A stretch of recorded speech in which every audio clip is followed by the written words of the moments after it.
Well, January is Human Trafficking Awareness Month, and according to Palm Beach County Human Trafficking Task Force, our state is ranked third in the country. Palm Beach County ranked third in the entire state for these suspected cases of human trafficking. The numbers are alarming, and just last year in our county, there were 11 reports of human trafficking of minors.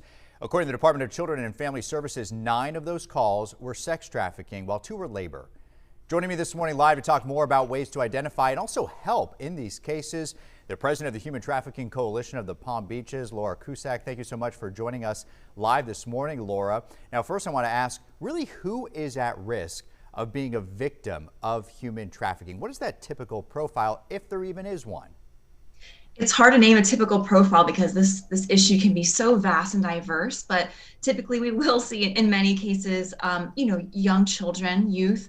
We do a lot of education in middle and high school youth to try to get on the front end of this and educate and kind of prevent what we can. We also see those with disabilities being targeted many times, those with history of abuse, as well as those experiencing homelessness and are actively using substances can also be targeted. And we said it there, Florida, one of the worst in the state, Palm Beach County, or worst in the country, Palm Beach County, one of the worst in the state. So why is South Florida specifically really such a hotspot when it comes to trafficking?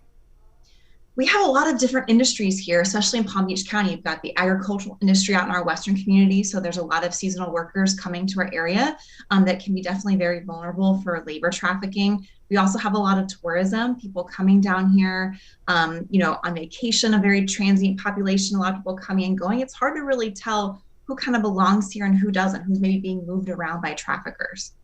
And now, when you hear from the victims of human trafficking, do they even identify as being crime victims at all? Do they ask for help immediately? How do they see the awful circumstance that they were put in? How do they see it? It's really challenging because in a lot of cases that individual may not even understand what human trafficking is. And this is why we do a lot of education out there to educate so those in that situation will be able to self-identify and know to reach out. Sometimes they don't even reach out because they're afraid of retaliation from the trafficker, not knowing what resources are available, and just general distrust of others as well. When you're coming out of such a abusive environment where maybe someone you trusted is actually the one that is the trafficker, it can be very hard to then reach out to others for help if they do start to recognize what's going on. And Laura, I have to think there are some common red flags that the public could look out for when we're out going to the grocery store, when you're doing things around town that could be a red flag of, hey, something is not right here. What are those things we should be looking out for? Sure. So evidence of control where that person maybe is not being able to speak freely, cannot come and go perhaps freely, or someone is monitoring that. With parents, we talked a lot to parents, look at kids and monitor who are they interacting with online. We see with COVID, a lot of engagement took place between traffickers and predators online and the youth.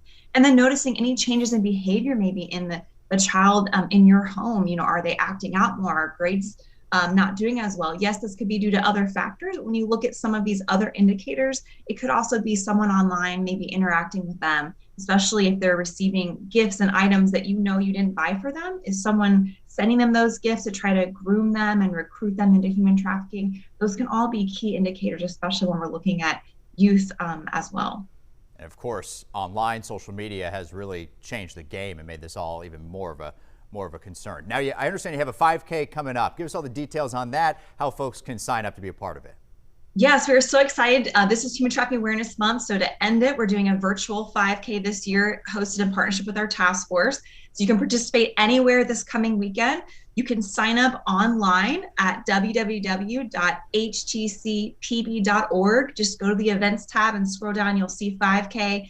If you want to get in on the awesome race bag today, make sure to register today because we'll be giving those out the next couple of days. But it is virtual, so you sign up, support all the prevention education work taking place in our county, and then also be able to get out, get some fresh air, and maybe even share and raise awareness with others about why you're doing this.